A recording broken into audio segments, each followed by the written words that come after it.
Mesdames et messieurs, bonjour. Bienvenue sur l'AMI TV pour vous informer. Au sommaire de ce journal, lancement des cérémonies tournantes de salut aux couleurs dans les différentes administrations d'Adzopé. Une maternité construite par le conseil régional de Lamé pour le village de Biasso, bientôt fonctionnel. Entretenir la flamme du civisme dans le département d'Adzopé, tel est le but visé par le préfet de la région de Lamé, préfet du département d'Adzopé, qui a lancé le lundi 18 janvier les cérémonies tournantes de salut aux couleurs dans les différentes administrations d'Adzopé. Reportage Dimitri Monet.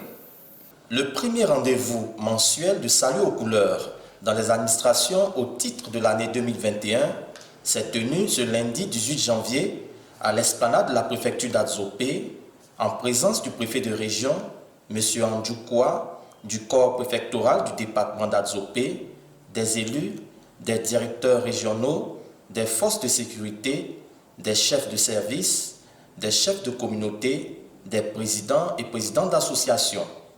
Après la revue des troupes, composée d'un détachement de l'escadron de la gendarmerie, de la brigade de gendarmerie, de la police, des eaux et forêts, des gardes pénitentiaires et des pompiers civils de l'armée, le préfet a pris place pour rendre les honneurs au drapeau. Dans son adresse aux personnalités présentes, le préfet de région, préfet du département d'Adzopé, a demandé à chaque citoyen d'afficher son attachement à l'État et à ses institutions. Cette cérémonie permet de rappeler à chacun, ne serait-ce qu'une fois dans le mois, la nécessité d'entretenir cette flamme civique qui nourrit notre rapport à l'État. Tous autant que nous sommes, sans distinction de strate sociale, d'appartenance politique. Et tout cela fondé sur un substrat. Le substrat commun qu'est notre appartenance à la nation ivoirienne. Il a indiqué que cette cérémonie de salut aux couleurs marque le lancement des activités administratives dans le département d'Adzopé. Il a par la suite présenté son programme d'activités annuel qui se résume à des tournées dans les chefs-lieux de département et de sous-préfecture, des rencontres avec les forces vives du département et des visites de travail dans les collectivités et services administratifs. Au terme de cette cérémonie, les nouveaux directeurs régionaux et autres responsables administratifs ont été présentés à toute l'assistance.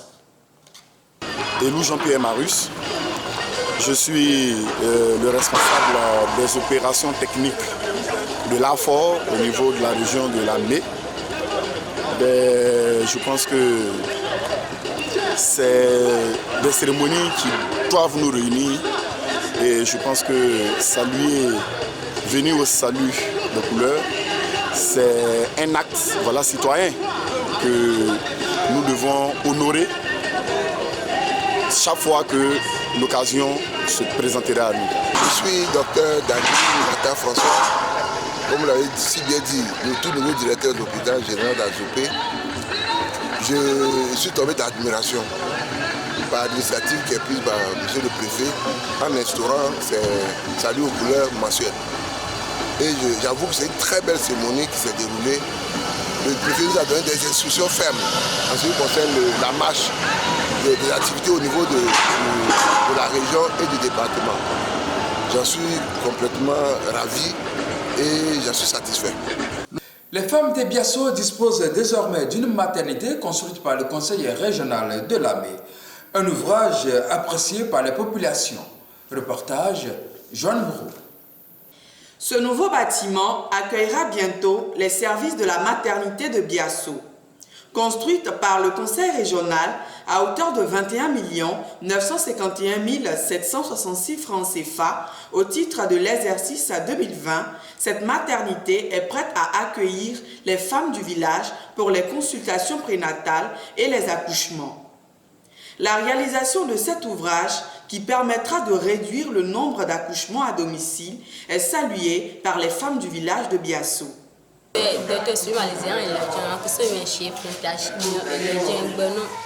En tout cas, elle l'a savait pas partout, on pas venir là, il fallait pas il les quand ça pas les balancer.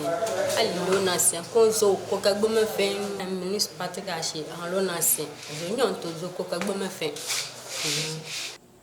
Dans le combat qu'il mène en faveur du développement de la ME, le ministre d'État Patrick Haché s'est engagé à doter les localités de la région des infrastructures de base afin d'améliorer les conditions de vie des populations.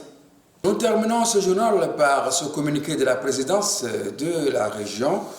Monsieur Haché Patrick Jérôme, président de la région de la ME, prie mesdames et messieurs les conseillers régionaux de prendre part à la première session ordinaire de l'année 2021 du Conseil régional de la ME, qui se tiendra le vendredi 22 janvier 2021 à 10h à la Maison de la Culture d'Azopé, selon l'ordre du jour suivant. Lecture et adoption du procès verbal de la troisième session ordinaire du Conseil régional de la ME du vendredi 25 septembre 2020. Communication du procès verbal de la réunion du bureau du Conseil régional tenue le mercredi 6 janvier 2021. Information, état d'exécution des marchés de 2015 à 2018. Examen et adoption de l'état d'exécution des recettes et des dépenses arrêté au 4e trimestre de l'exercice 2020. Examen et adoption du cadre organique des emplois de l'exercice 2021 de la région de la ME. Examen et adoption des taxes régionales de l'exercice 2021. Examen et adoption du projet de budget primitif de l'exercice 2021. C'est la fin de ce journal. Merci de nous avoir suivis. Retrouvez toutes ces informations sur notre compte YouTube Région de la ME et sur notre page Facebook La ME TV.